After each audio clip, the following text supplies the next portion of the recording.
comment written on one of the authors on the civilian complaint process. And I'm Lori Jeffries. I'm a 57-year resident of State College, and I'm Okay, so I'm going to give you just a little bit of a sense of how we're going to run things tonight, because this beautifully full room has lots of people in it. We want to hear from as many people as possible. But first, I want to give us a couple of framing statements. So the first thing we know, and it's important to acknowledge, is that there were multiple police forces present at these protests, right? The State College PD was there, but there were different forces present. Second, this occurred on Penn State's campus. Penn State is investigating it. We are not part of the investigation, and we can't speak to the investigation as it is going on, right? This is a listening session. I don't have any of the investigation information. Third, we are a borough entity. Our sphere of influence is with the State College community and the State College police force. We do not have control over any other police forces that were present at the time, right? We're here to support you. We want to listen. Any questions we can answer, we will answer, truthfully and to the best of our ability. But everything that's being discussed tonight, I want you to know. We have 2 note takers. Thank you, Lisa and Vilmos. And they're going to be writing down the subjects we discuss and also the questions that come up. Because these questions are really going to form an agenda that will guide this entity's work for the next couple of months, right? So it's our intention to collect this information now and in an ongoing way so that we can provide recommendations going forward, so that hopefully public forums like this are not always about an incident of this kind. So we're going to have a public comment period. Everyone is going to get 2 minutes. There's your clock. I have a clock in the back. Phyllis is going to run it. I want everyone to have the opportunity to speak, so we're going to keep it to 2 minutes. If we get our hour of public comment, we still have time. People can speak a second time. After that, we're going to do a short Q&A, and hopefully we can answer some of your questions, but also we just want you to let us know what we should be thinking about, what we should be doing going forward. Okay, any questions about process? Okay, yeah. Are we allowed to speak directly to the police department, or are we only allowed to speak to you? So we're the ones hosting the event. We'd like to hear from you. We would appreciate, getting your comments. The police chief is in the room, right? He's also here to listen to you, and that's the purpose. The way you want to point your body is, of course, up to you, right? So, but we're all here to listen. And actually, there's a mic right up front here, so as you come up, basically help yourself to the mic. We'll start the clock at 2 minutes. If you feel comfortable introducing yourself, do so. If not, then don't. And I guess we'll go from there. Okay. Other questions? All right. Who's our brave first?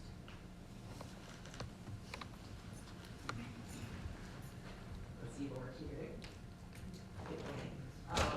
Hello everyone, my name is Paul. I'm a new resident at State College. I am here to work at Penn State for our PhD program.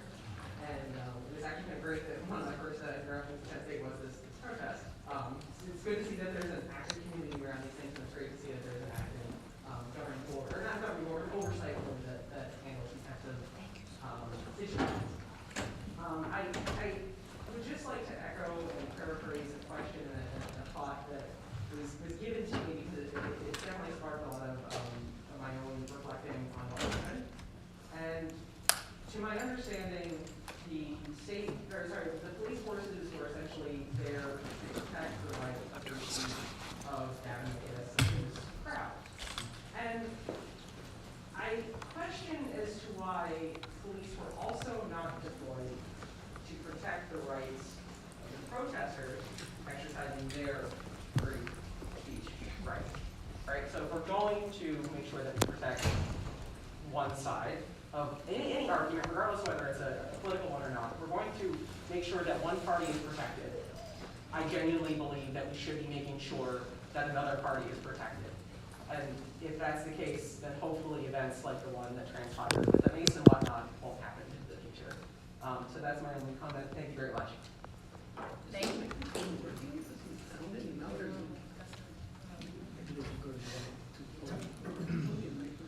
Yeah, Tom, just waiting to get the sound out.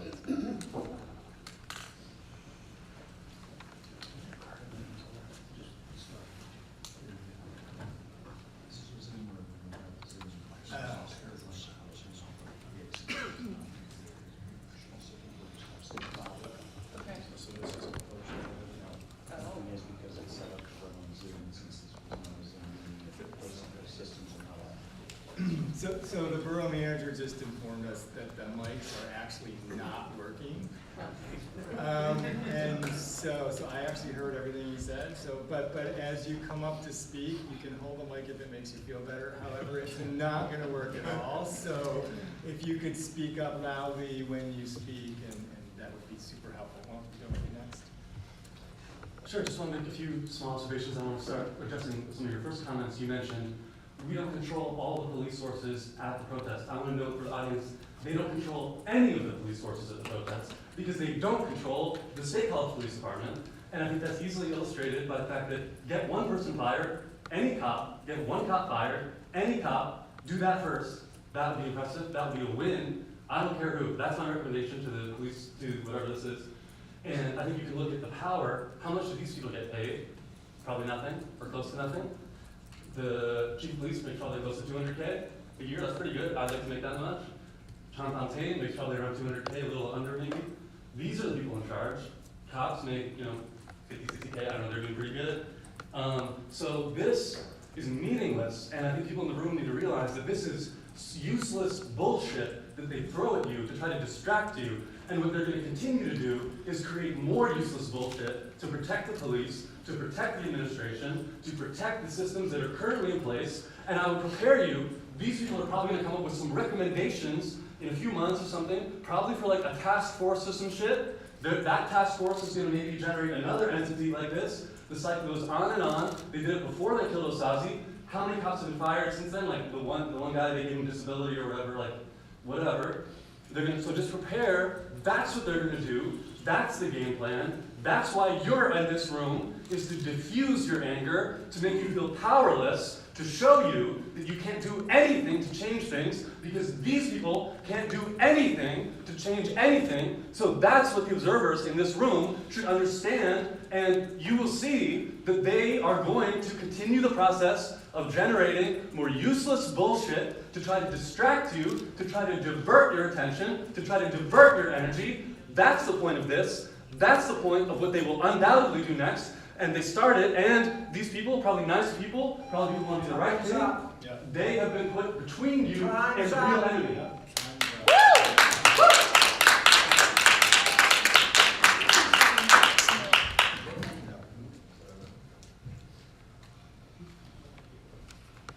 Hello. First, I'd like to. No, okay. First, I'd like to invite the police, chief of police up here so we can speak to him. Okay. So I have two things on my phone. Both are from a public Twitter account. The first one is a video of Proud Boys holding up pepper spray at the crowd. Then they pepper spray the crowd, they walk away. One of the Proud Boys pats a State College police officer on the back, says something, and keeps walking.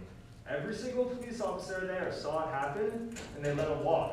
I also have pictures from the same Twitter account showing the State College Police Department 5 feet away, maybe less, from these Proud Boys while they're brandishing the pepper spray. So I would like you to explain that course of action, please.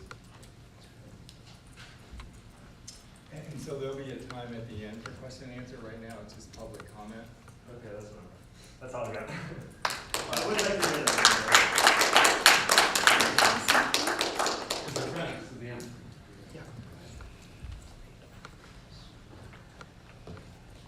I'm a graduate student at Penn State, and I was at the protest last week.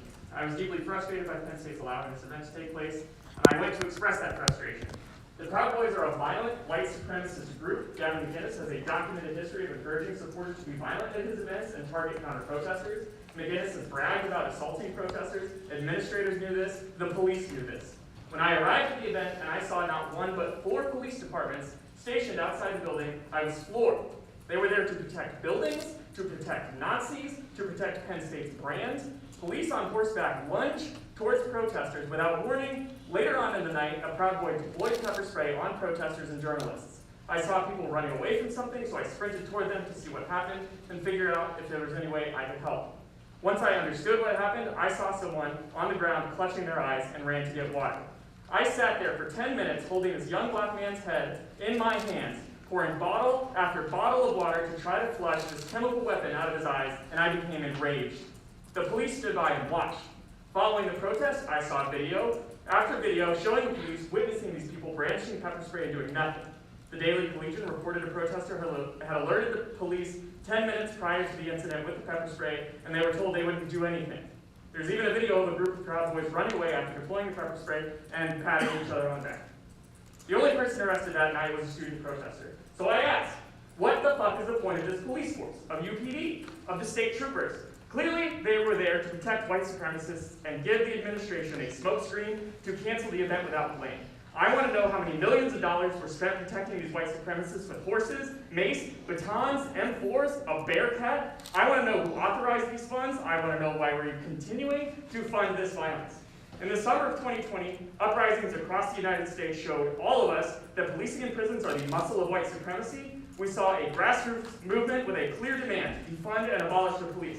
There is no way to hold police accountable. They are deliberately designed to uphold white supremacy. The only thing to do is defund them, get cops off campus, slash the budget of this police force immediately, and tell them we are not and we will never be safe.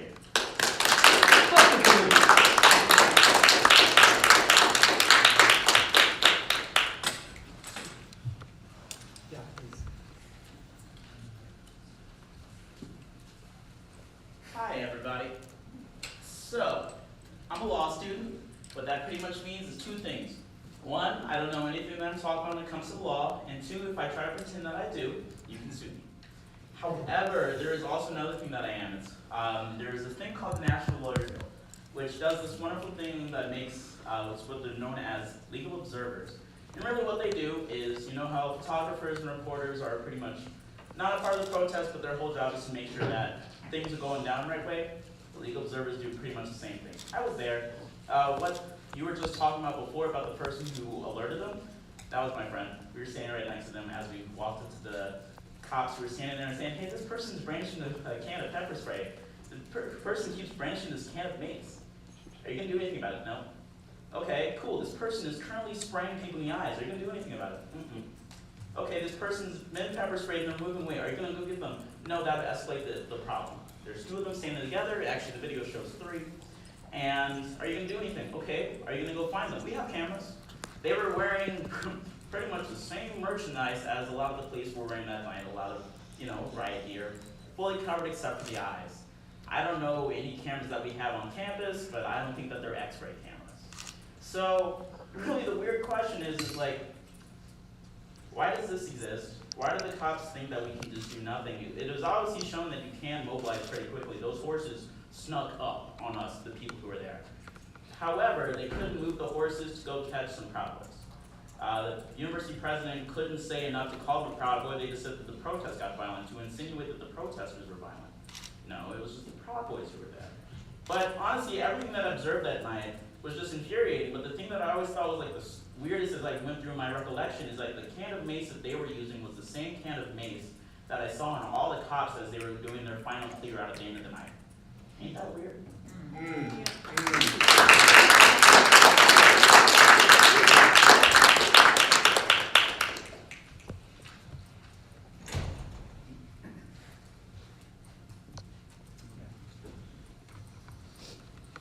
So more so, since I only have 2 minutes, my name is Melanie Morrison.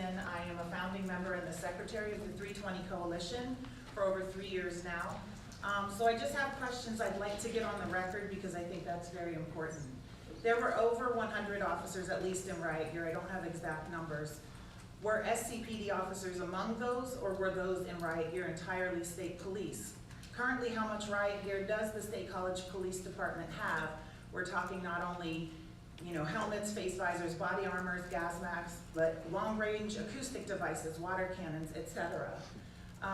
Were any members of the SCPD Tactical Response Team present? The borough site indicates the SCPD has 4 members, though there is no updated info since their 2010 19-day training.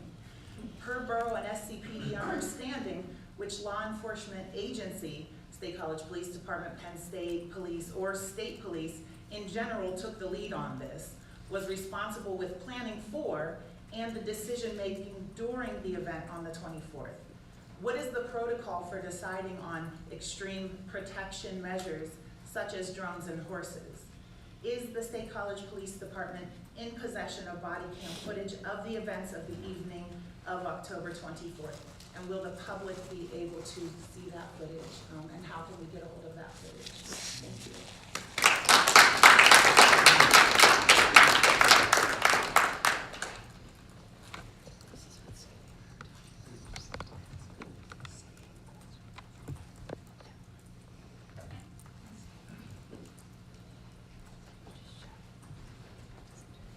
Other comments?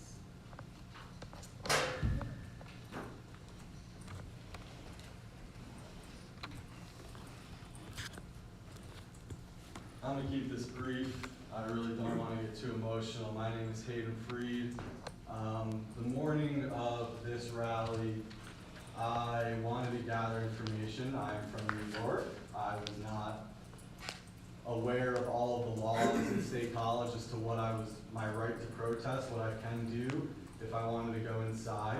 So I thought, let me be a responsible citizen. Let me go get the laws. Let me go inside of the State College Police Department the morning of to get information. What was I told? Not our problem, not our jurisdiction. We will not be there. Go speak to the Penn State Police. What did I do? I walked down to the Penn State Police. I spoke for an hour. I received all of my information. When I get there, what happens? State College Police Department everywhere. Everywhere. A Proud Boy comes out to the crowd, assaulted my girlfriend. I walk right to a State College Police Department officer. Sir, my girlfriend was just assaulted in that crowd. I would like to report a crime. I was standing probably 50 to 100 feet from, I believe, the Henderson building, where the Penn State Police Department. He pointed at me and said, that is where you go to report a crime. Standing officer, he was there to support us, support the people, support this community. Turned me away, said someone else will help you. I was there reporting a crime. Whether it was factual, anything, you would think it was his responsibility to take that credibly. On duty, supporting, being there for us. Not a word was said. No one asked me for my name. And you know what? Whoever brought up those horses charging at us, you're damn right. I walked back and I was talking to my girlfriend. Luckily, I saw out of the corner of my eyes those horses running at us. And I alerted 30 to 40 people. Standing right there on your horses, no name tags or anything, saying fuck you to students. Like, come on, it's all on video. Like, I'll stop. But it's all on video. I promise. You will not get unscathed. It's just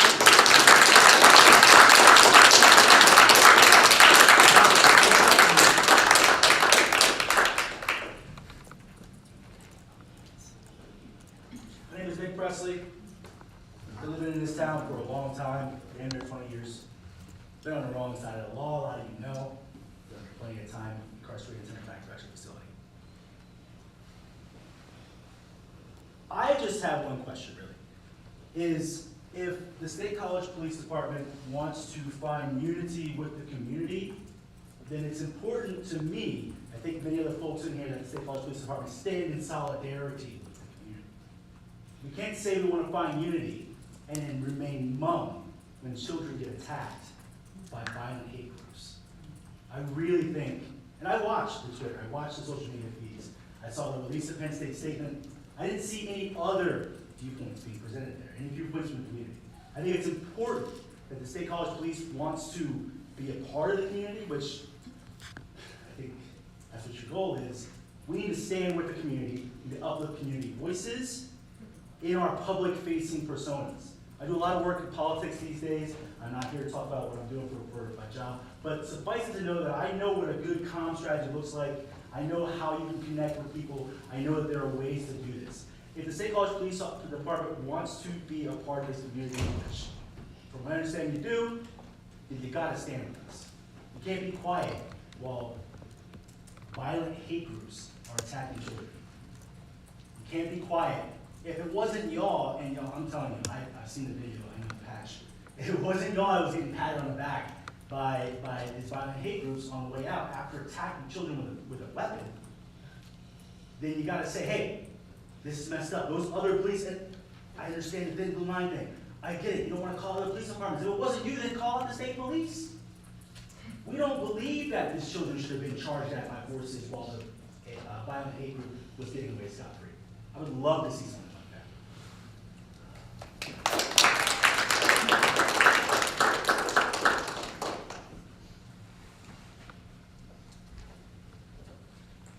So I just want to bring up something that was addressed by a few of my comrades over here. In the video, in the Twitter video, there was a specific Proud Boy member going behind a police officer, patting him on the back, and whispering something in his ear. Now, I think this is a huge problem within our police departments. It's connections with right-wing death squads, like the Proud Boys, like the Patriot Front, like whatever offsprings of the German-American Fund or the Civil Legion exists today, or even the Klan.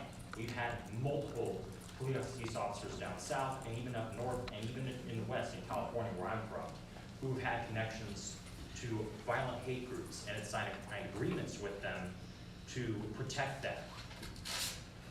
Now, what I think this municipality should do is do a rigorous, top-of-the-line investigation in all of our police officers. That should be included in training as well. Specifically, looking for any kind of connection to the Proud Boys or any fascist terrorist group that's in our nation right now. In general, and if they even find one connection, that officer should just be fired. Because I do not want fascists or neo-Nazis or even rightists of any kind in our police force. And that's it.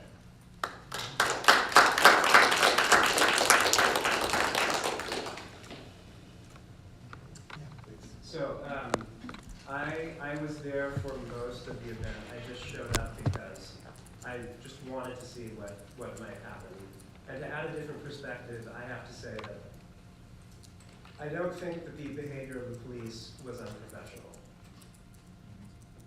And those of you who want to defund the police are acting stupidly. You should be advocating reform, not defunding.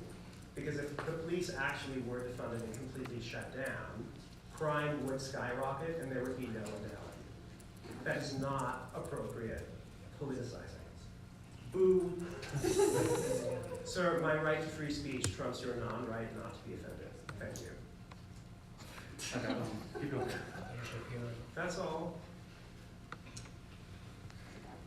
Yeah, in the back. It would be nice to let people speak their 2 minutes uninterrupted. Come on up.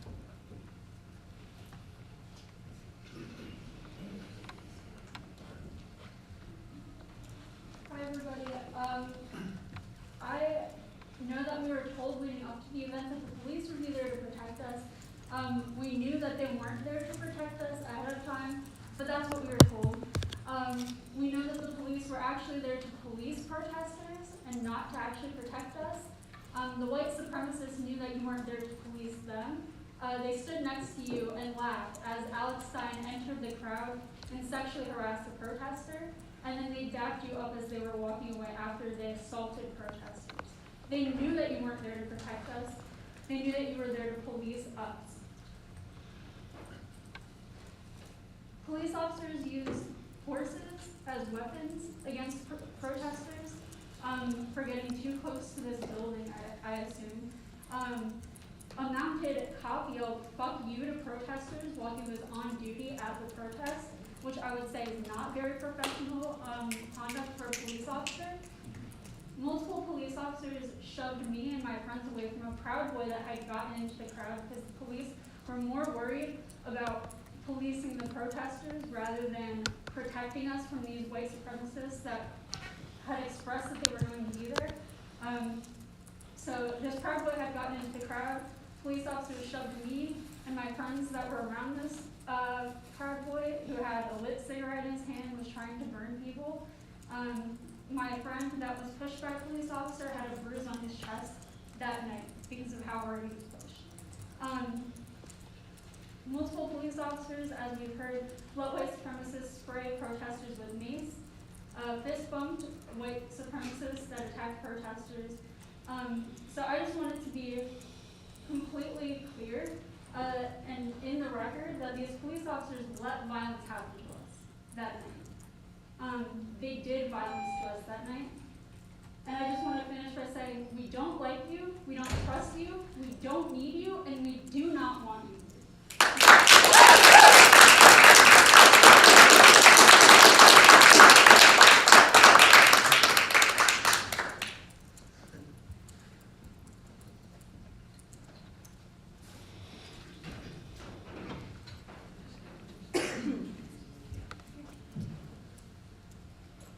First of all, I want to thank you all for having this kind of forum, along with also thank everyone in the borough for coming out and having your voices heard on this.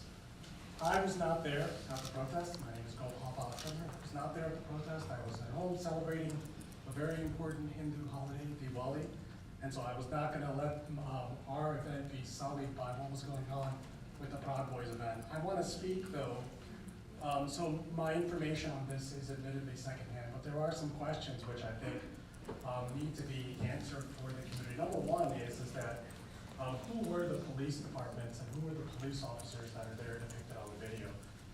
It's, at least from as far as I can tell, I don't believe it was the State College Police Department. So I think anger that is placed towards the State College Police Department may not be fully fair or properly placed. So I would just make that point out. On the other hand, I do want to comment on my own experience as a public defender, as a clinical law professor for a number of years, and I've had a lot of interactions with the police, both personally and professionally. And one of the comments that I've oftentimes heard from my police officer acquaintances is that, well, you know what, we will make the arrests and let the courts sort out what they're going to sort out. And so usually the presumption is that you make the arrest, and that then you let the courts sort out what they're going to sort out. And so oftentimes you have a lot of very minor offenses that end up in the court system. And I will say that it was striking for me to watch that video and to see that there was someone who was committing a criminal offense with mace and yet not be arrested immediately on the spot. And the fact that the reasoning that's been given from what I've heard from a lot of people who were there is that we wanted the situation not to get out of control when the instigators of the violence are the ones that are causing the situation to be out of control. It's a little far-fetched.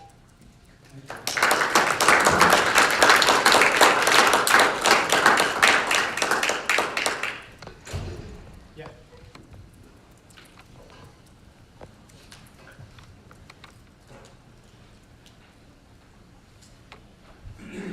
My name is Peter Buck. I live in the State College Borough. I serve on the State College Area School District School Board, but I do not speak for the State College Area School District School Board, just so that that's clear. I'm the parent of a 15-year-old. My son was not present, but I know that a number of minors were present. Someone spoke to that earlier. And I have deep concern, very warranted, like probably every parent in this room, that police did not arrest someone who assaulted individuals with pepper spray, because that could have been my child had my child chosen to be there with people who he thought he should be present with. So that's number one. Number two is that history teaches us, looking back at the rise of fascism in Italy, that when security forces do not respond, they provide a gateway drug for fascists to continue to mainline power. And the fact that police responded to people who were there to exercise their right to assemble and protest, and not people who commit violent assault, enables the fascists to take more ground. That's all. Thank you.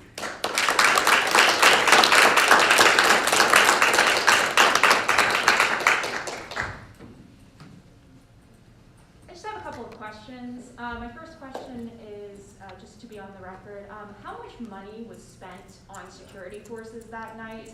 Why were Nazis given a police escort out of the venue? There was more protection. There was a frickin' tank that was used to escort them out of the venue, while civilians were flushing out people's eyes with water bottles that we had to poke holes in, while children were grasping their eyes. There were no emergency medical services there. There was more money spent on police on horses than ambulances or any sort of medical services that I know we have access to. I also want to know if there was any actions taken by the borough to investigate prior to this event how prevalent white supremacists are in the police force. We know that there has been an increase in white supremacist and fascist activity in this area now for a year, and everybody stood back and watched as Nazis gathered with death squad symbols out in front of Penn State's campus, and we're sitting here, you know, twiddling our thumbs. What is the point of this public hour other than for people to express rage at this police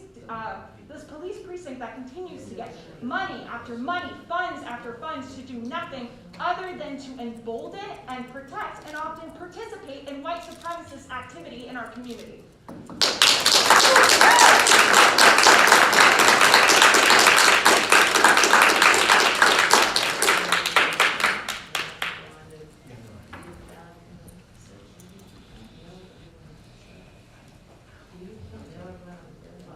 Hi, I'm a resident. My name is Terrence Merck. I'm a resident of Ferguson Township, for a student at Penn State. I just wanted to speak briefly on kind of what I think the responsibility of the SCPD should be. It's obvious that quite a few officers are involved from UPPS or Penn State, but UPPS is not subject to the right to know law or often a lot of the records laws that SCPD and other public agencies in the state are. I'll talk about that so I can speak. Lose my breath. So if UPPS will not respond to requests for information on that night because they don't have any requirement to do so, and they email me saying that they won't, SCPD should pick up the slack and give us notification of all the officers who are present that day, the officers' communications, and information that the University Park Police won't provide us, because State College does have them, and they should provide them to the public so we know that night. I also want to point out that there was an officer who clearly received a pat on the back for the person who raced all the students. That officer, whether or not they're part of UPPS or SCPD, needs to be identified. And if they are a UPPS officer, we need State College Police to help us identify that person. Because you have communications on the record that we failed to see that the University Park Police will not give to us, and leave information so we understand, are there people who are affiliated with supremacists on the police force? I study legal socialization, and the way interactions with police and the state kind of shape people's perspectives of belonging in democracy. I can say I've never seen an event like that shape people's opinions on policing and democracy as a whole than last Monday night. I saw students who had to pour water into their friends' eyes while police looked on, apparently wanted to come see the pat on the back from someone who raced these students, and no one else from the state or from the university was there to support them. If you believe in a world, and I'm critical of the police, I don't think there should be cops on campus in the first place, but if you believe remotely that the police have responsibility to our public, they need to be reformed deeply, both here in State College and on campus, and we need your support in doing that. Because that event single-handedly shaped the opinions of so many people against the way this community's policing works. Thanks.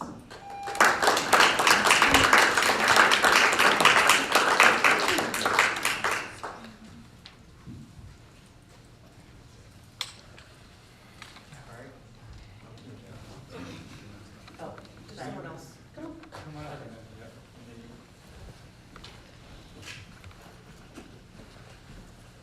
Okay, so this is also more of a question. What I want to know is why was the protest declared unlawful, especially towards like the end of the protest. It was declared lawful like an hour, 30 minutes in, which part of like the American Constitution is like we have the right to assemble and right to protest, and none of the protesters were doing anything illegal. We were chanting, holding signs, like, you know, a lot of yelling and stuff, but none of it was illegal. And the only people doing illegal things were, you know, the fascists, the Proud Boys, who came into the crowd, you know, trying to burn people with their cigarettes, you know, trying to like spraying bear spray everywhere.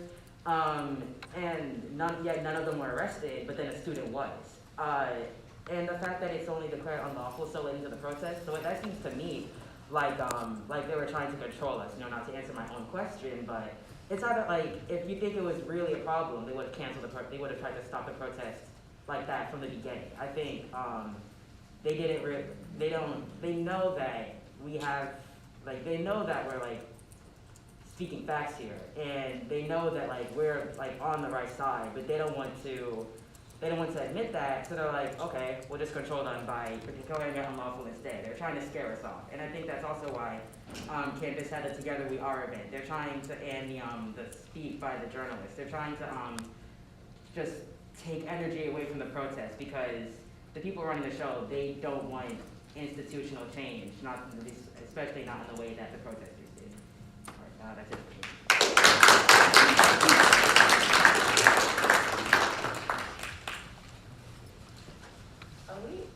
I have a question too about process. Are we going to hear any answers from questions from you? There will be a question and answer period after the 60 minutes public comment. Okay, so then this is the comment. So, okay, so my name is Michelle Rubino. I teach at Penn State. My students were traumatized before the event and after the event by attending the event. I mean, hosting a white supremacist hate group that tried to overthrow the government and murder our leaders never should have been a funded event at Penn State to begin with.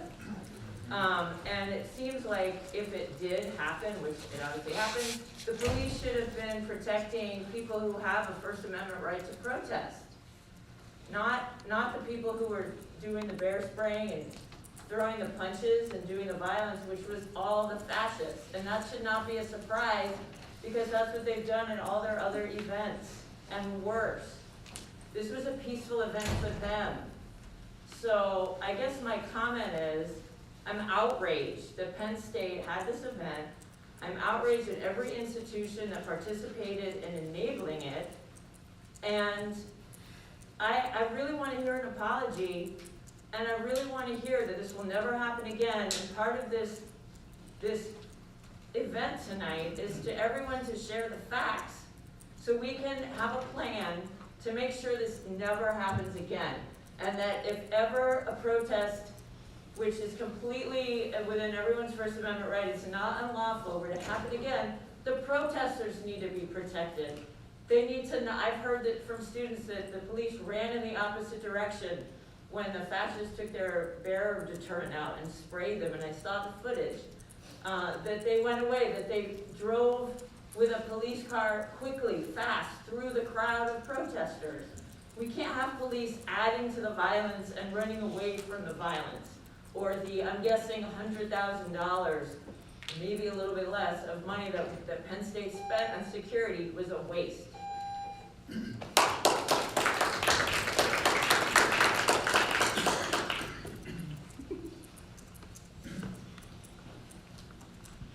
Good evening. Thank you guys so much for having us. I think that it's obvious our community is going through 3 different levels or sets of hurt, and that's with the frustration with Penn State, the lack of protection from the police, also the lack of policing the Proud Boys. Those 2 things are compiling here. My question would be, what policies are in place for known terrorist groups? We know that the Proud Boys has been a terrorist group in Canada as well as New Zealand. So when we know things like that, what kind of, if we have universities that allow these groups here, what kind of policies or procedures are set in place to deal with people who are known terrorists and who are known agitators and who are known to be violent? There have been plenty of protests in the community for years now, and none of those protests have known to be violent. So the fact that people were policing the protesters is really confusing for me. I know that someone mentioned that SCPD wasn't necessarily the main police in charge, it was campus police, but if I'm not mistaken, they were supposed to be there to assist. And if that is the case, they did not do that. They did not execute that properly. Community conferencing had a conversation that happened the day after where their representative from the police officers came, and then we also had breakout sessions the Thursday after, and there was no representation from the police. And that was a time where I felt people should have been able to talk, and it can't be one officer constantly representing the community or speaking to the community, being involved with the community. It has to be more than one. Last but not least, when I saw a picture of those horses, that was the most racist thing I have ever, just the imagery and the undertones of the horses, especially when we're talking about a group like the Proud Boys and the type of things that they spew. I was just so disappointed. Not only did I see it as unnecessary, but I just thought it was extremely inappropriate.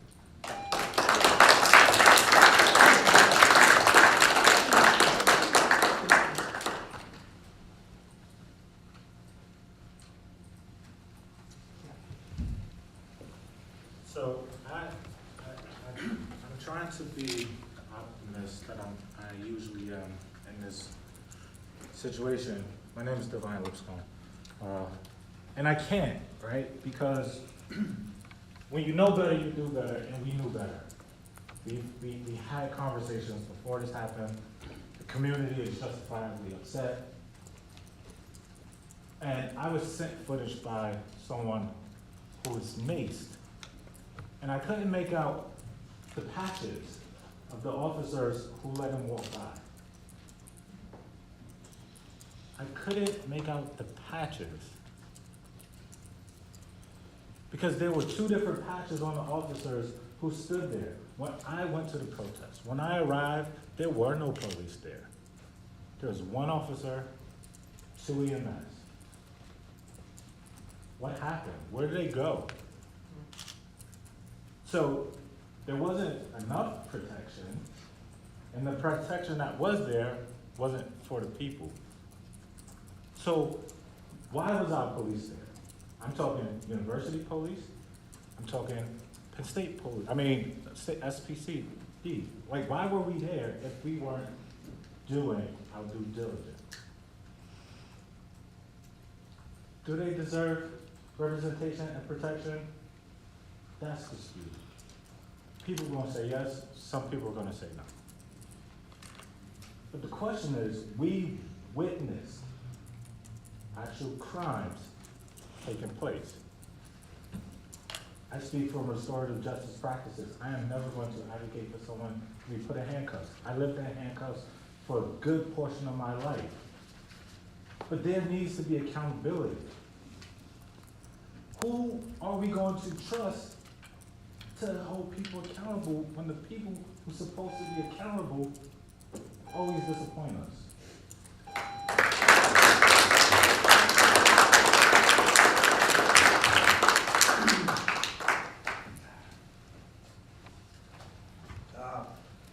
If there is good video of this event, I wasn't there, so I can't speak personally on it. But if there's good video, and if there are police officers who are in State College and didn't do the right thing, they should be held responsible. That's factual. This was the university show. It was on university property. The horses were state police. We don't have horses. The State College Police Department, I can speak to this because I managed 11 police departments. State College Police Department individuals are as highly trained as anyone you will find in a Commonwealth and well beyond. If someone violated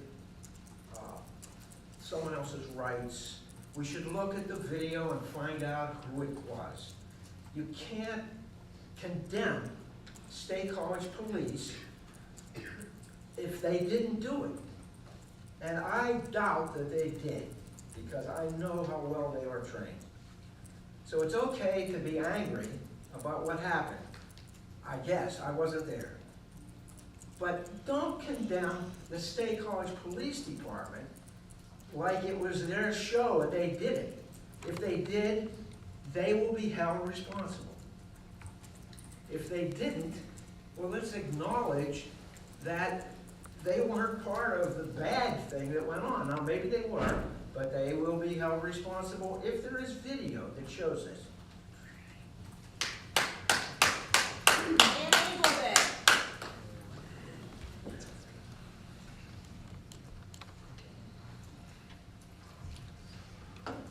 Got about 12 minutes left.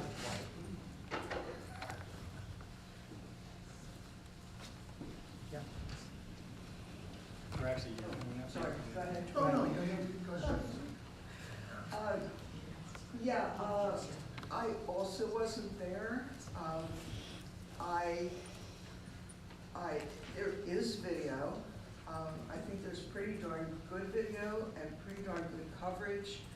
A lot of it, there's a lot of credit to our local media for that. If you read about this as a national news item, you would have a completely different impression.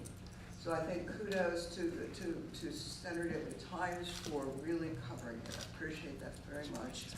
I appreciate that there's video. I think an awful lot of it came from people using their cameras on the spot. I think that's a really good thing. What struck me was that pretty much what struck everybody else, to watch people being bear sprayed and pepper sprayed and watch police apparently pretty nearby. It's hard to tell exact distances on video, but still they look totally close.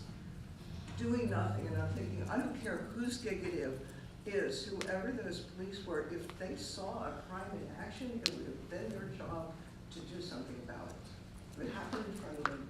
Maybe it was us, maybe it was somebody else, but whoever it was really should have done something. I appreciate what was said by somebody earlier, because I hadn't thought about it. There's all this police, and presumably an awful lot of money goes into that. Where are the medics? We needed medics. Where were they? If it was that easy to decide that we were going to need this kind of protection, or that the Proud Boys were, I don't know, then it should have occurred to somebody that we needed medics too. I really want to know a lot more about the money angle of this, because whether we were in charge or not, the city college clearly, I'm a taxpayer. Some of my money was used for that, and that horrifies me.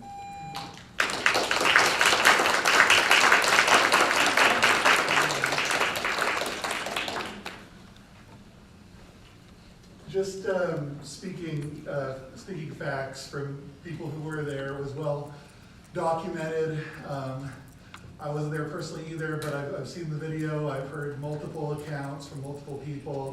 But the timeline of us being let down by the university in regards to this starts way earlier than that. Everybody said holding this event was a bad idea. There was no question about that. People fought against it then. We were kind of told and gaslit by our own university not to show up, to go to another event and just let this hate speech go unchallenged.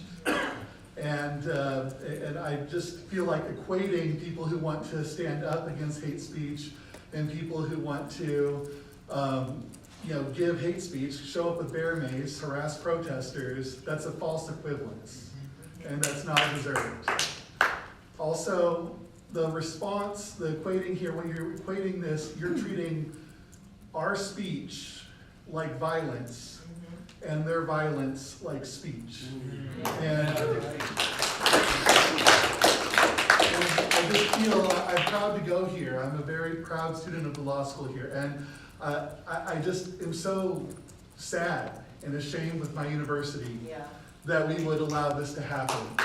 And I would hope that, I forget where I heard this, but the silence is, the gaslighting is bad, but the silence is worse. The whole standing around, well, the students you're supposed to protect are being maced. And this is a fact. This isn't one person saying this.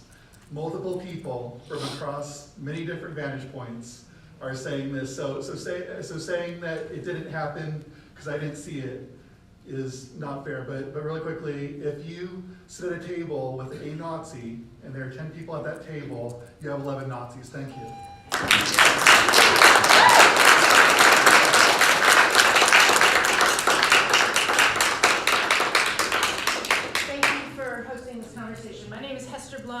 faculty member at the university. I do not speak for the university in this capacity or in any other.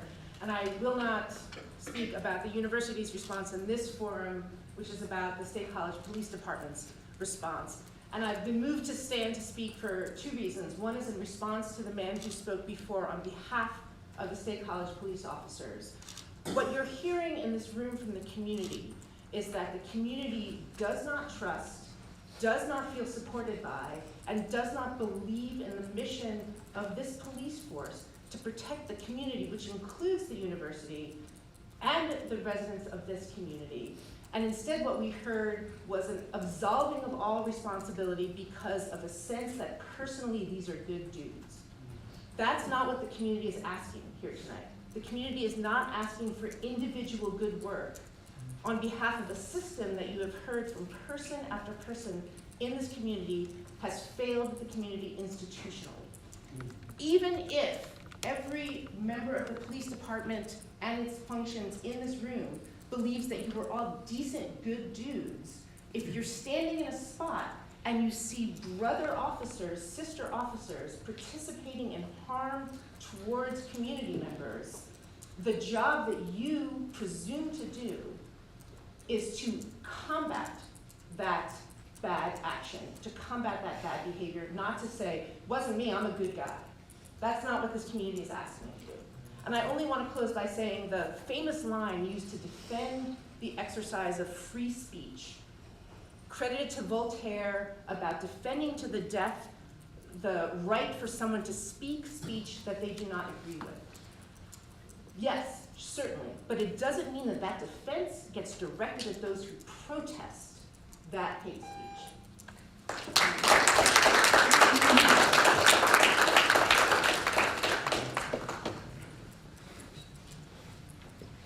So I was there that night. I was taking pictures. I was bouncing back and forth between two sides of the building. And I know you guys have heard a lot of opinions tonight, that you're seeking information, so I'll give you some information. I happened to be on the wrong side of the building when the macing happened. I came back to that area probably 30 seconds after it happened. And I was talking to some of the students who had been pepper sprayed or whatever it was. I don't know what chemical it was. But they were in pain, and everyone was handing water bottles around and trying to help each other. And so I was talking to the students and asked questions. My first question was, did the cops pepper spray you? I was like, why? And they were like, no, it was Proud Boys. They were like, immediately wanted to correct this misperception about who it was. And the main thing I took away from it is that they were gutted that the police didn't do anything about it and help them. Like, one girl was crying. She was like, I just don't understand why they didn't help me. Anyway, that's just an observation that I made. This is an outrage. That these kids were attacked and the police stood there and did nothing. It is nothing short of outrageous. And we have three departments now, our exalted State College Police, the wisdom that we know is Penn State and their police, and the state police. This is turning into a clown show that needs to be investigated at a federal level, I think. Because what we're going to get next is they're either covering for each other or they're pointing the finger at each other, these three institutions. I think you people need the Justice Department in here now, because this is a clown show. The FBI was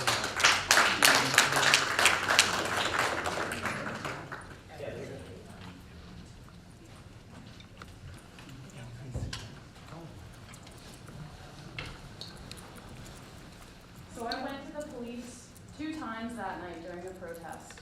The first was after a minor was sexually assaulted by Alex Stein, one of the comedians, people who was going to talk. And I begged them practically to step in, do their job, and protect students. And what they did was they stood there and they stared at me. The second time I went to the police for help that night was after protesters were bear maced by the Proud Boys. I went up to them and I said, are you gonna do your job? Are you gonna step in? The Proud Boys just bear maced students, like, what are you doing? Why are you standing there? And they stood there and stared at me again. And I also had multiple friends who were pushed and shoved by police. And I just wanna know, if the State College Police Department officers weren't there, then why did I see State College Police Department badges and patches on the officers?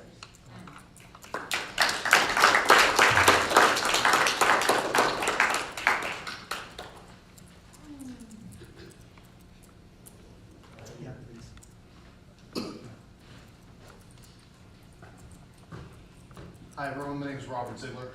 You probably have heard about me running for state office. I was at the protest, and I can vouch that I was in about 10 feet of people being pepper sprayed by bear spray, where the hell it was. And the police did nothing. They stood by idly, doing nothing at all. And to me, one expression comes to mind: silence is compliance. And their inaction was deadly. And to me, what needs to happen is a thorough investigation by the feds, because the police did nothing. Because who do they serve and who they protect? And it was not the protesters at that point. I had to take someone who was trained as the EMT to 3 different people that got sprayed. And I think there's about a dozen people that got sprayed. And then the fact that the press calls me the next day because people were afraid to go on record also says something. Now, I've been kind of a truth teller regardless of what happens, because I really don't care about consequences of telling the truth. So my question is, if the police know that there's something wrong done there, why aren't they calling out these bad cops? Secondly, you're wondering why about a quarter of the population, when they were surveyed years ago, don't trust the police. It is exactly what happened at this protest. And anyone who thinks differently is a fool. And if you weren't there, you were only set up for disappointment by their inaction.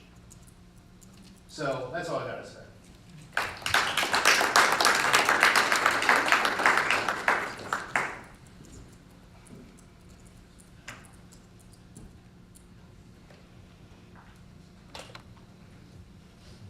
Still have a few minutes? Yeah, please, come up here. Hello, my name is Abby. I was born in State College and I've lived here for 21 years, and I've attended numerous protests here over the course of my life, and never have I ever been to a protest in State College with the State College Police Department present has it ever turned violent. And I think that the main reason it turned violent is because there were Proud Boys that showed up with the intention to inflict violence against peaceful protesters. I was the individual that was referred to earlier. My boyfriend came up and talked about how I was assaulted by a Proud Boy member. He reported this to a member of the State College Police Department, and he was told that since it was not their jurisdiction, that they couldn't do anything to support us. And so I don't understand why they were called to a jurisdiction to assist that jurisdiction if they couldn't act on reports of crime that they received, act on violent crimes that they themselves witnessed, or provide any medical attention to the dozens of protesters and students that went up and begged them for it. I have felt relatively safe living in this community my entire life, but after being told by a police officer that he would not help me when I was violently assaulted by a grown man, and when I'm begging for medical attention for someone because I have no idea what to do when someone is pepper sprayed, it's absolutely devastating and has really tarnished my relationship with State College. Additionally, I would like to point out that the only person that I saw assisting people who were pepper sprayed was a protester who had former EMT training, who was trying to train all of the protesters on how to help people deal with the injuries they were suffering, because the police who were standing around watching it all did absolutely nothing. That's all I wanted to say. I just wanted to give you that information out on record. Thank you.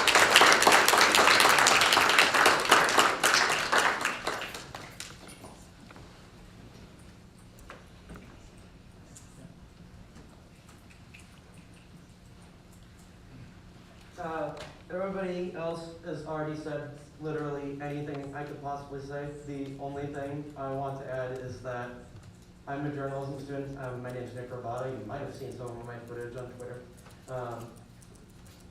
Again, everybody's already said anything I could want to say. Dr. RC here is one of my professors here. The only thing I have to add is that I watched members of the press, and I said, wow, look at the cameras and stuff. I can't wait to do that in a couple of years. And I watched a Proud Boy sit there, and members of the press have said that there's no way that this person didn't know they're members of the press, and he attacked them anyways with the bear mace. And all I want to say is, I want to go into this field How can I go into this field where I'm going to be putting myself into dangerous situations if I have no guarantee that the police force is going to be there to protect me as an officer? I give my time.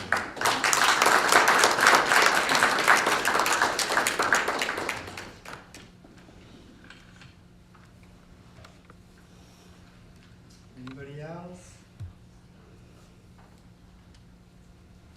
So we're at our 60 minutes. What I want to offer is the brief, very rapid synthesis I was able to hear from what's coming out of the crowd. So that when we move into question and answer, you can tell me what I've missed. You can tell me what questions need to be asked, right? And you can direct this body in how we act moving forward. So the first thing I want to address, and I knew we were going to talk about it, and I'm glad that we are talking about it, is the lack of intervention by police during the pepper spray incident. This is not something that brings me any joy to tell you, but the police are present at protests to control the crowd, not to protect them. And I hear you that this policy is abhorrent to this community. And we clearly need to be having discussions about how it is not working. But I want to be honest with you when I say the lack of intervention does not come as a surprise to anyone who knows what the police protocols are in the case of a protest. That doesn't mean we agree with it. It doesn't mean we don't do something to try and change it. But it is actually what the protocol is currently. One. I also hear folks saying that the decisions that the university makes affect the whole community, and that we need to think through our engagement with those decisions, that we need to be deliberate, we need to be thoughtful, and that we would like to perhaps be included in those conversations in different ways. I think both of these are absolutely reasonable human goals in your own community. We want to know more about the specifics of the resources that are going into these kinds of efforts, and we want clarity around the exact events. Now, I have lots of specific questions written on about 5 pages. Do you feel like I have captured at least what we have spoken about to this point? Please. Yeah, I think so. I just wanted to add something that I didn't hear because I did take footage of this, is that I forget who, but somebody brought up earlier that later on in the protest, the police did drive a car through the middle of protesters. That was a campus police car that had the Penn State logo on it. So I just wanted to add that to it. Please.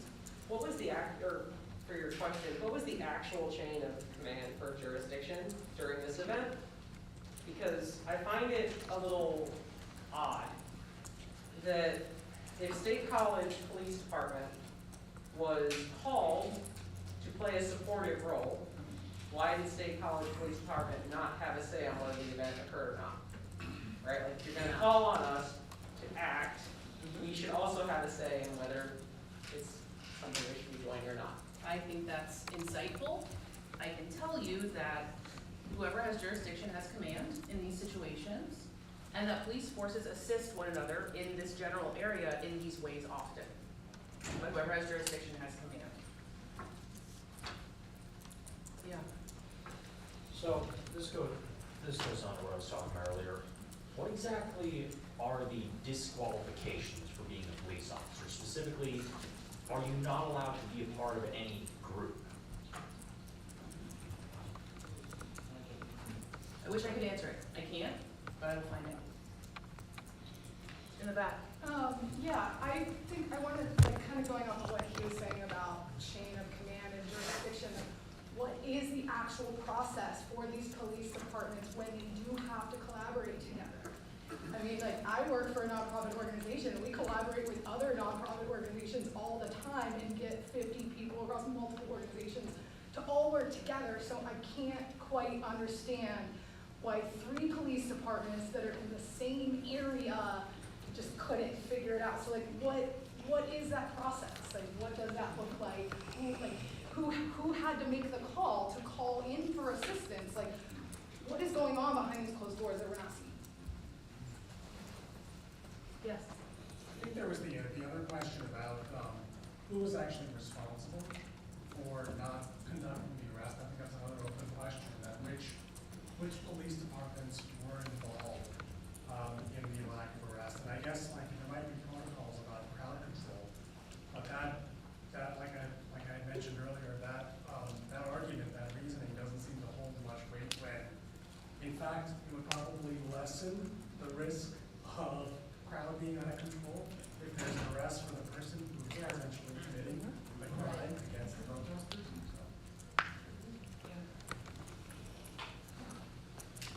So there was also the question along the lines of when you go into police to report a crime, because everybody that I knew that was able to make a report about the crimes that happened that night pretty much had to beg the police officers multiple times to the point of almost what's called threatening lawsuits before they would actually make an arrest or take a report at least.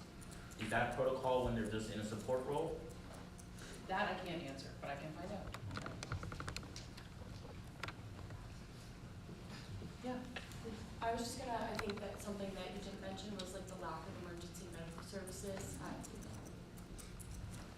And what I'm also hearing is that having a plan that includes more than just the police, when we have a protest of this kind, is much more in line with the community's values. Does that sound right? Please. I'm curious, you said that the cops didn't intervene when students were being pepper sprayed because their job... I want to stop you. Many people in this room said that, right? Yeah, I saw it with my own eyes, so I know that that's true. You said that reality, the cops didn't intervene when protesters were being pepper sprayed. You explained that because their job is crowd control. I'm curious what the point of crowd control is, if not to protect the people in the crowd.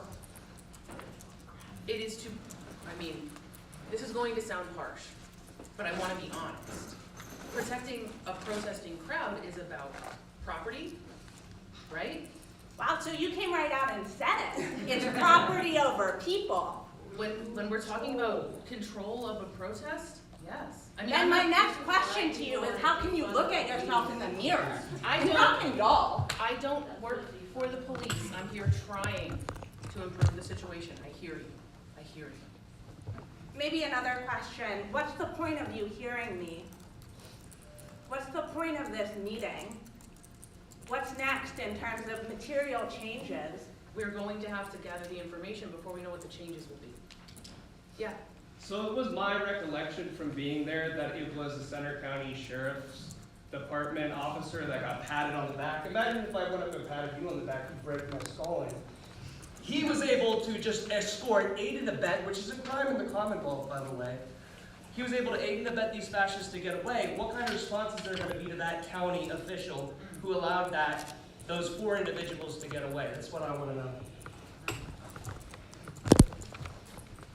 I just want to know if there will be a designation made between the crowd and the counter-protesters, because you are sitting up there making the point that the whole point is to control the crowd.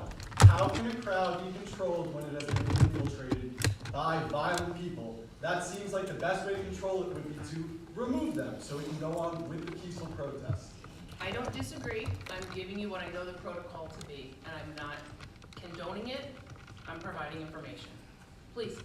So it's my understanding, I didn't know this until now, but that someone credibly reported the sexual assault of a minor to the police, and I don't see it in the daily crime log of University Police. I haven't heard any sort of follow-up. On the University Park campus, that invokes multiple responsibilities, unique to University Park in Penn State, alongside mandatory reports. I don't know what question to ask, besides a massive question mark next to what happened there, whether or not the report was followed up, and whether or not there are people that need to have those sanctions invoked against them, because that is a serious problem, unique not only to our community, but also on Penn State where policies are especially implemented with mandatory reporting, even if you hear a report that you don't believe is credible, that has to be reported for Penn State employee. Thank you. Yes. So why do you value protecting property over protecting people? I don't. Oh, okay. Why does the SCPD value protecting property over? I am not going to speak for their values. I was sharing the information. Haven't you done that already? I was sharing protocol. Why is the protocol to protect property over people? I didn't write the protocol. But you're supporting the protocol. No, I'm not. I'm reporting it to you, I'm not supporting it. Actually, wait, also, genuine question. I came here late, so I actually don't know who you are. Can I ask who you are real quick? I'm the vice chair of the Community Oversight Board, Okay, Garrett great. Marshall. All right. Yep. If the protocol wanted to be changed, and you wanted to enable the change, like you guys as an oversight board, and there was momentum to change it, what is the time frame of actually changing it to not have this people versus property scenario? I don't know. It's a good question.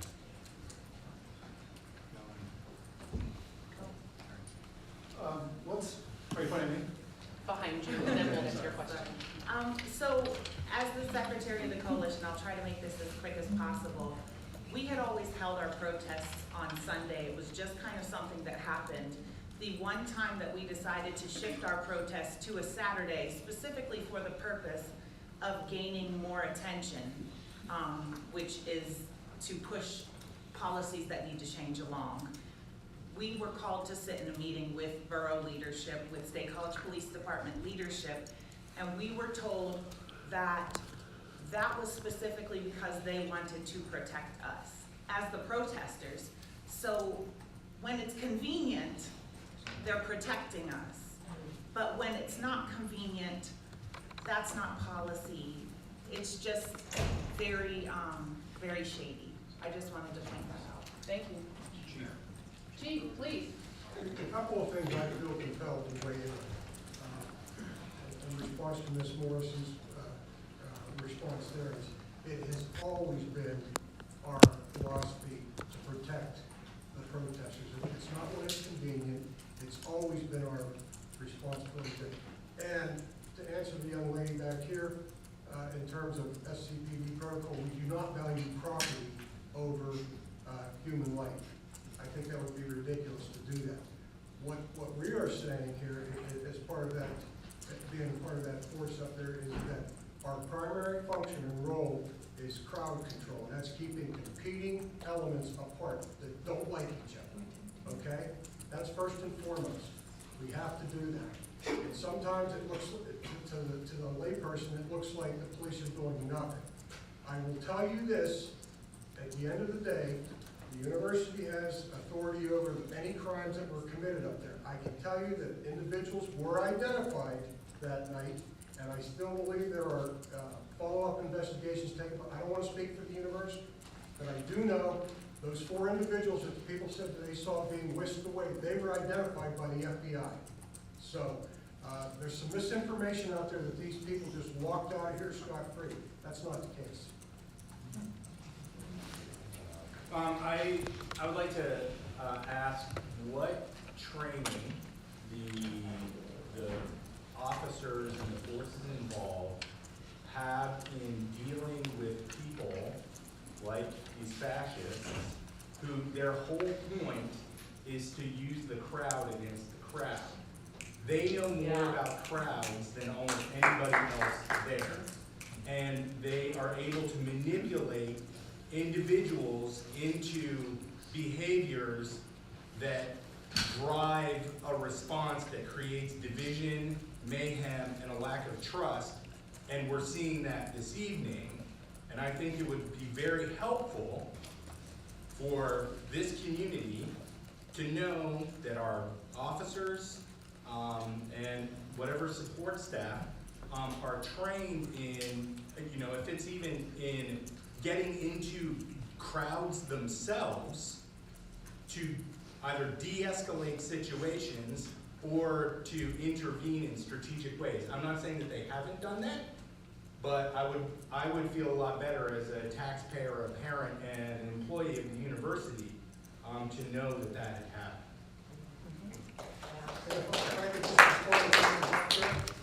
He raises a very good point.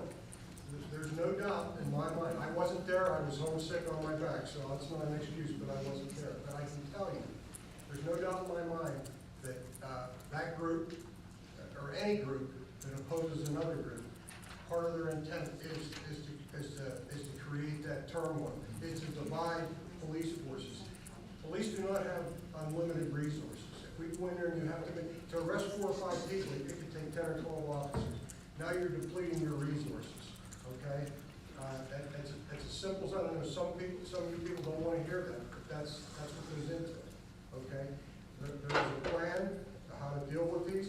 There's a plan if things go smoothly. There's a plan if it goes south. If somebody, I will say this, if somebody is getting stomped on the ground, officers are going to go in there and they're going to make an arrest.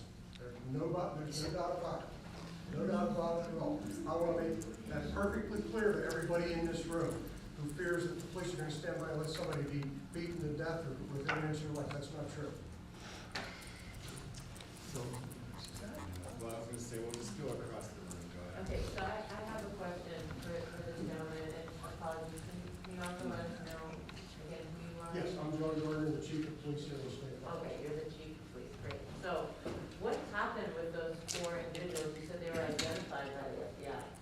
Were they arrested by the FBI? I don't know. No, I wasn't involved in that. As I said, I wasn't here. I do know that they were identified. Is there a way for us to follow up and find out what bad consequences happened for these individuals? We can attempt to find out what the status of it is. It's not our investigation. Yeah, go ahead. Yeah, we'll just keep going that way, go ahead. Yep, you. Thanks, okay. Thanks a lot for that information, Chief. I had a question then. Do you know that the Oregon State College Police actually involved among the video that's making the rounds on social media? I have not seen the video, like I said, but I would be certain to view it and see if it is. And like Mr. Marshall said, obviously we expect our officers to be professional at all times. And if we were to see something that is unprofessional, it will be dealt with. People who know me know that I'll do that. Yeah, see, you got a red shirt on your hand. So do you know how many state college police officers are there that night? Because you're talking about dividing resources, but there was only like 3 or 4 Proud Boys. There was like 100 cops there. Well, we don't know that there's 3 or 4 that are identifiable. We don't know how many are in the Spraying people with air. I know, but we talk about people, surreptitiously getting in a crowd and becoming part of the crowd. We don't know how many other people are in there supporting that effort as well. So if a Penn State student was spraying bear spray, they wouldn't have got stopped either? If you hear me, I simply said, we were there to try to control it. We were not going to go in and try to make individual arrests because we just simply. Why are you there? What are you doing? How are you? We're managing the event so it doesn't turn into a melee. You have mass. Well, not. Go ahead in the back there, sir. My name is Pete. I'm an extremism researcher and freelance journalist. Given everything that's happened post-January 6th and including something happening in LA, I'm just curious, is there a process for police recruits for State College where they are checked against tattoo databases or other databases for known extremists?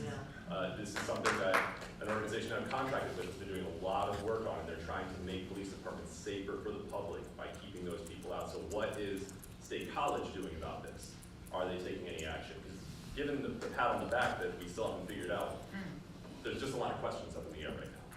So is there any kind of process of like vetting or looking at that? There's a thorough background investigation that's done on every individual before they even are considered for a recommendation for hiring in the police department. And that means analysis of what they're posting on their social media. We look at tattoos. Are there hate tattoos? Are they attributed to any type of hate speech?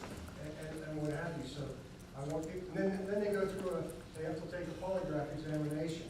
They have to fill out a multi-page questionnaire that asks them all kinds of questions about their personal life, whether it's drug use, sexual activity, extremist group activity, whatever, and they have to answer those questions, and they have to do it. And you know what? We don't want those people in our police department.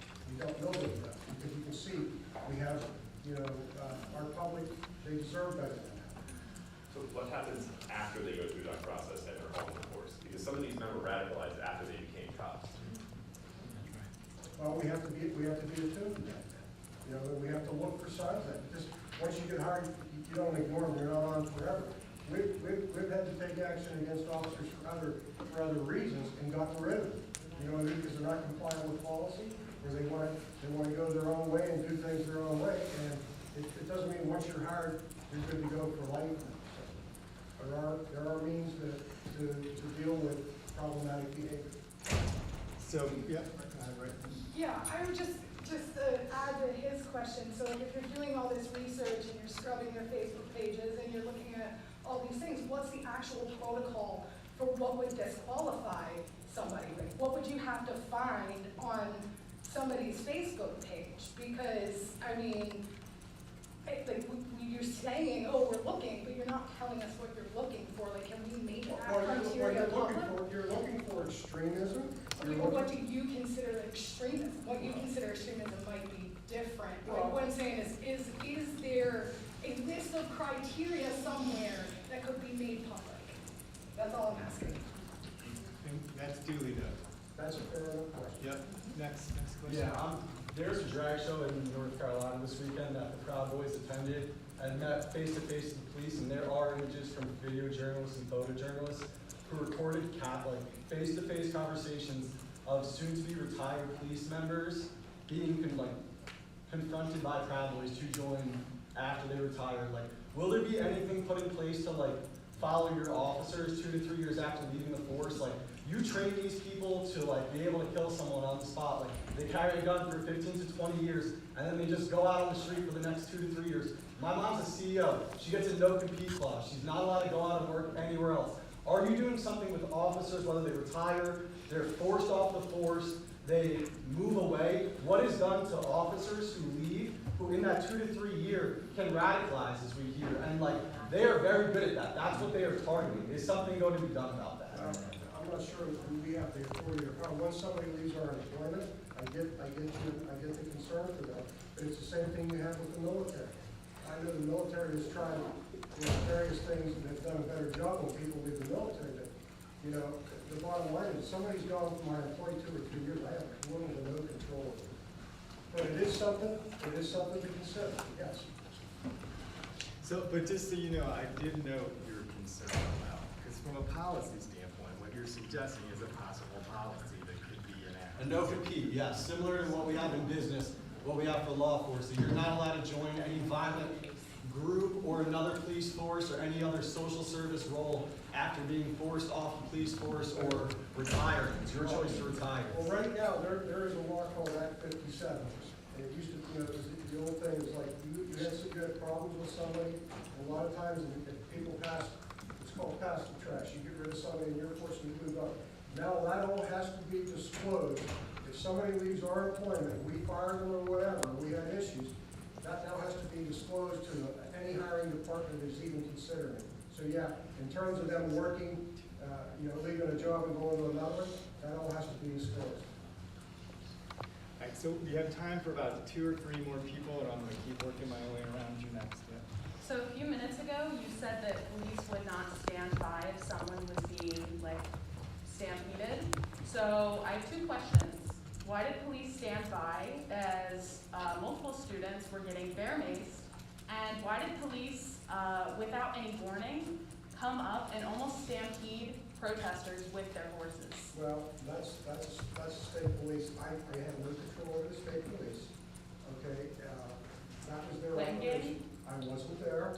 Okay. I can tell you, we ourselves have used horses very successfully to put down crowd control issues and riots and celebratory demonstrations that have turned very violent after football games here. And we've never had anybody hurt as a result of it. It's the quickest, most expedient way to disperse a crowd without subjecting the crowd to injury or officers to injury. And that's what it's all about. At the end of the day, I don't want to see anybody get hurt. But the policy is that property matters more than people. No, that's correct? not our policy. Well then, why did they say That's this one of, policy? again, public safety is a primary concern when we attend these events. Then why would someone want to bear mace protesters? That is being followed up on. Okay? I mean, that's all I can tell you right now. So we have actually 2 more. We'll go all the way around. So yeah, go ahead. It's okay, I just was astonished by the horses.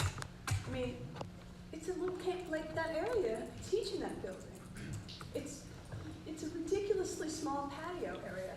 And when I said that there were horses, I mean, I can take the point about about that being a racist spectacle also. But the idea that horses would run into that area, and then have you ever been kicked by a horse? The idea that students were being pinned against walls and being told to move and there were horses there, it's just madness. So it's, Yeah, go ahead. My question for the board to take up with the police department, and it's, I think the police chief can infer the question that would be directed to him from this, is if the police are interested in any information that could lead to further developments in this case, why has he not watched the video? And third, given the number of people in this room who have circulated, seen, and been horrified by the video, perhaps the police chief would like to watch the video on one of our phones. Well, I would appreciate if somebody would follow up with that. Do you not have access to it? I don't have. we're gonna get a lot of videos. Okay, we'll go to There's articles about it too. Articles about like Vice, New York Times, I believe also Washington Post, Daily Collegian. All of them have at least like one clip of a video from the protest. And then if you look at who posted the clip, like a lot of them that I've read, it's like embedded tweets. So then you can click on the embed and you can see like the whole thread, like other videos. So it's pretty easy to look for. You can investigate and find the video. Twitter, a lot of people were like, citizen journalists were taking videos, way worse than streamers posted a lot better. So I'm gonna go back to the corner, and then the red hat, and then you, and then we'll be done. Yeah. So I'm Greg Browser, I'm the Ford Division Commander for State College Police Department. I was there that night, I was there when the horses were. So I want to address specifically the horses and why they were used. There's a lot of concern about that.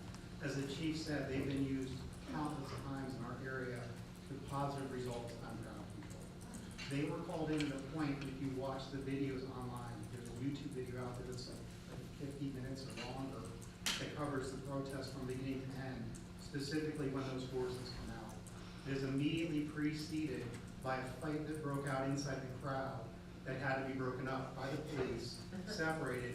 I called in the horses to move the crowd back because there was a line of officers between people trying to get into the event, the protesters trying to speak out against the event, within 10 feet of the door to the building. That's not a safe situation for anybody involved. The horses were called in, as you can see in that video. The crowd moves because they can see horses coming. If police officers start pushing a crowd physically, me against right here, this first row, there's an immediate confrontation. Because first off, 3 rows over don't know what's going on in the front row. They can't see it. They don't know the police are pushing people back. Watch the video, hear the sounds. Is there mass confusion because of the noise? If I start yelling, get back, 2 rows back don't hear that. Can you see a horse? Can you see me standing right now as opposed to you sitting?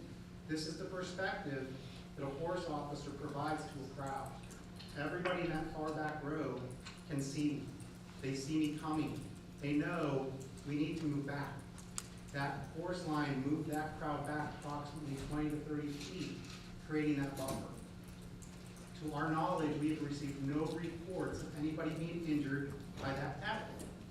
We would take that as successful. We are moving the crowd back away, creating a buffer. That is why horses are used in crowd control. Officer Browser, just since I'm taking notes, I want to make sure, did you say you actually called for the police? Yes, I did. Thank you. The red hat, and then you, and then we'll.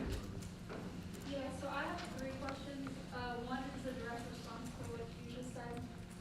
If people were supposedly fighting in the crowd, and that was what why the police made the decision to send in horses, why was nothing done when people were bare means? When protesters were bare means and attacked, why did they not step in at that point? Why was there not a decision to step in at that point? The second question is related to my friends and I being shoved by state college police officers. I know that they were police officers. They had the patches on their uniforms. And the police officer that did the sexual harassment of a minor at the protest, what is happening to you for police officers? Are we going to be made aware of who they are, given their identities, their names, and what are you doing? These police like, this is very, like, clear evidence of, like, police brutality in State College being perpetuated by State College police officers on video. I would like to know what is happening to those police officers, if they're still gonna be working as police officers, if I'm gonna run into them downtown State College one day, and just like, what is being done to hold these people? If you have videos showing a State College police officer acting inappropriately, please get it to me. And could you also send that to the COG as well, please? You have, I know you've had your hand up a long time, you spoke several times. I'll keep it up. Perfect. So 2 questions, one quick, one a little longer. Quick one, when the State College Police are in a support role, are they under the same transparency rules that Penn State Police are under? Or are they still under the Penn State or underneath the Pennsylvania transparency laws for police? So when we respond to provide support to another jurisdiction, there's one operations plan, as we spoke earlier, the hosting jurisdiction comes up with an operations plan. But we are bound by our rules and regs, so it's not like when in Rome do as the Romans do. Every police department that was at that has to follow their own rules and regs. Perfect. And then my second question is, I had a chance to speak with Charlie Knopfsinger, who's the Vice President of Police over at University. And one of the questions that I asked him that maybe you can also answer, because it's obviously we're, you know, it's a palm-colored town. It's very white. There's like almost all the cops, if not all of them except for maybe 2 Asian guys, but they were all white. I know that Charlie was talking about that it was union rules that basically said that for special events, it's based off of seniority and a couple of other factors. Do you guys have people of color in your force? We do. Why didn't you bring out anybody? Well, one of them's just leaving to the academy, one's been home sick. So you have 2. 7% of our force of 60 is people of color. That's what, 4? My bad. So that's what, 4? 7% of 60? Or so? 4 or 3? Or you guys have like percentages of black people, like that's many minutes? Like what we're doing? All right, we are at 90 minutes, folks. Let's hear from this guy with his kingdom. Everyone is welcome to have conversations afterwards. All right. This event was scheduled for 90 Penn State minutes. Police said that this was gonna be treated like a football game. It's now been said like 3 times it's gonna be treated like a football game. At Penn State football games, we now sell alcohol. I know there is EMS at the stadium. There are ambulances at that stadium. Where were the ambulances? If this is gonna be treated like a football game, where were those ambulances? Second, the officer who was there, I respect your account of that story. That door, there are multiple doors in the Thomas building. I was a student here for 4 years. They could have entered through any of the doors of which Alex Stein came out multiple times. That was one door. That man in the crowd was a Proud Boy. That is the exact incident in which I have said my girlfriend was assaulted, in which she calls a fight. It is a counter-protester breaking into a group of peaceful protesters, elbowing his way out, trying to find space, hitting my girlfriend in the head. At that point is when he called in police, correctly called in the police, the horses, whatever. It's not that incident in which we are talking about. Yes, you called them in. They are on top. They can see. It is after the fact. It is the second group of horses in which came in. There is one group of horses that come in and they station themselves in front of Thomas Building. After that, there are 3 other horses which come from the Henderson building that were called in whatever. Nobody on that grass was given a warning of charging horses. If you are there to protect the crowd, at least do that. Thank you. That's it. Have a good day, everybody. Sounded like a final word to me, folks. If anyone has any questions, we'll be here for a couple minutes. Have a good night. Thank you for Thank coming.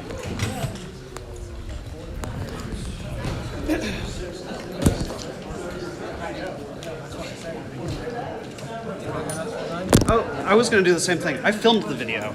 Oh, you did? Oh, I've got it synchronized. I've got 2 angles of it right here. I'd love to show it to you. Are you Zach? I'm Ford. So, Where are you from? News to Share is the name of my outlet, Washington, D.C. So, this is video. The top camera is shot by me on the camera you see right here.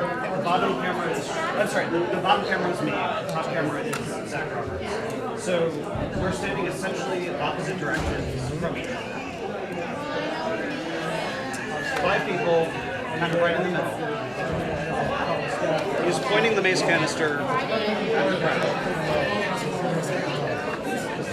But that's one of the problems. So, well, I'll answer that in a second. That guy's one of the Proud Boys. The one in Well, gray. they're clearly right wing. They're not wearing Proud Boys colors, but it's very, very clear what he's doing.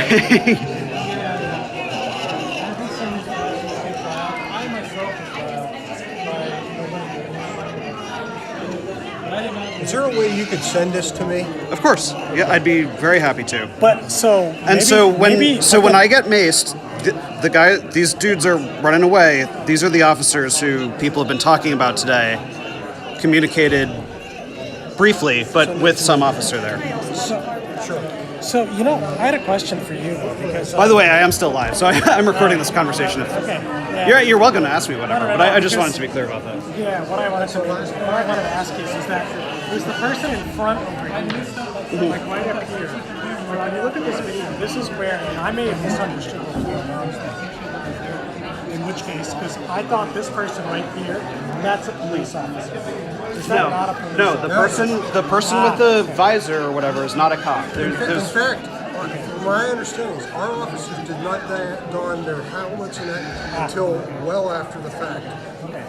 But actually, my understanding is that's why it's like we gotta wait. Well, and the thing is, there's a lot of misinformation out there, and I'd like to get that cleared up. And obviously, And the thing that I was because that's what I thought happened was that there was an officer right there, basically recipients. So in this situation, I kind of understand they wouldn't actually observe. there were police. Was it you that said it was a sheriff? Who said it was a sheriff's deputy that got a pat on the back? So, well, that's maybe I'm kind of confirm which one is. Yeah, you have something looking at. I can generally tell uniform if I see it. So, as they walk away, these are the officers standing there. And you can see right basically there. This is the communication that they're describing. There's sort of this moment of like seemingly checking in. Yeah. Okay, that one yellow on the back, that's not us. That's maybe a Springer or a sheriff. These officers, by your appearance, you're thinking these are not. Well, can we get any? Do you have anything clearer that I could see? Yeah, well, I mean, because I have both of them right here, it's like a little bit smaller. But I mean, I'm happy to send you links to these things. Could you do it? Just send it to that email address. Okay. All right, I appreciate it. Yeah. Thanks a lot. Man, I would revise what I had to say. No, that's the importance of having a forum like this. Right. I mean, now I don't need to.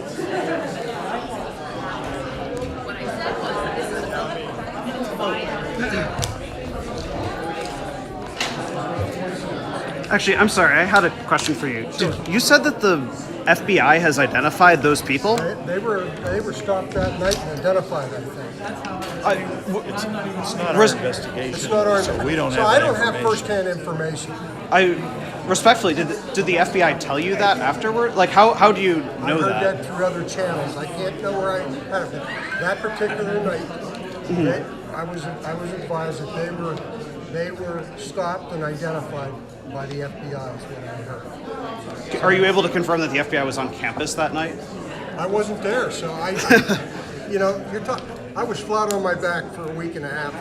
Fair enough. You know what I mean? So right. Penn State ought to be able to confirm. Penn State can know. Okay. Or if not, I would recommend you reach out to Sean Noel, who's the special agent in charge at the local FBI office. Will you be around for a minute? I'd like to go off the record after and talk to you if I could. Sure. Is that okay? All right.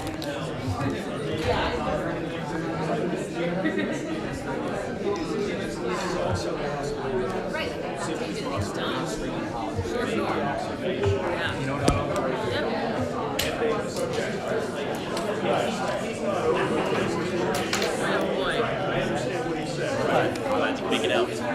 That was because that state trooper thing. That was the first time he said that. They broke something in our culture. I'm not sure we call this. I don't That's think you where realize that's when this started talking. This is our culture is our trust ring. Right? This was all shattered in that time.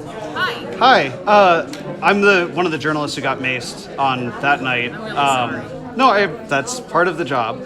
I'm interested in the thing that to me was extremely shocking tonight was that the police chief said that the FBI has identified those perpetrators. Were you aware of that? Is that news to you? It's news to me, just like it's news to everybody else. I think the other thing we want to keep in mind is that this is the university's investigation. State College Police, this is not their jurisdiction. It happened on campus. And so while we wanted to take a forward step in transparency and in community conversation here, we are not responsible for all of the machine that's at work. And so I'm hoping that we are a model, right, for this kind of dialogue. I think it's important. I think it's the only way we're going to prevent things like this in the future. But it's important for folks to remember that just because we call it the event and we want to hear from them doesn't mean we're the ones doing the investigation or we're handling those other pieces. So keeping things separate, but also trying to embrace the whole community can be a challenge. That's what's before us. So Have the police delivered you any body cam footage or any other kind of like security footage that isn't already publicly they have available? not, but I thought that was a great question, and I intend to ask it. So, I mean, all of these questions will truly be asked, but most of us weren't present at the protest, and so it's important that we hear from people so we know what to ask, what conversations to have, what to follow up on. Cool. Thank you. Yeah. Can you spell first and last again, just so I have it right again? Barrettshall.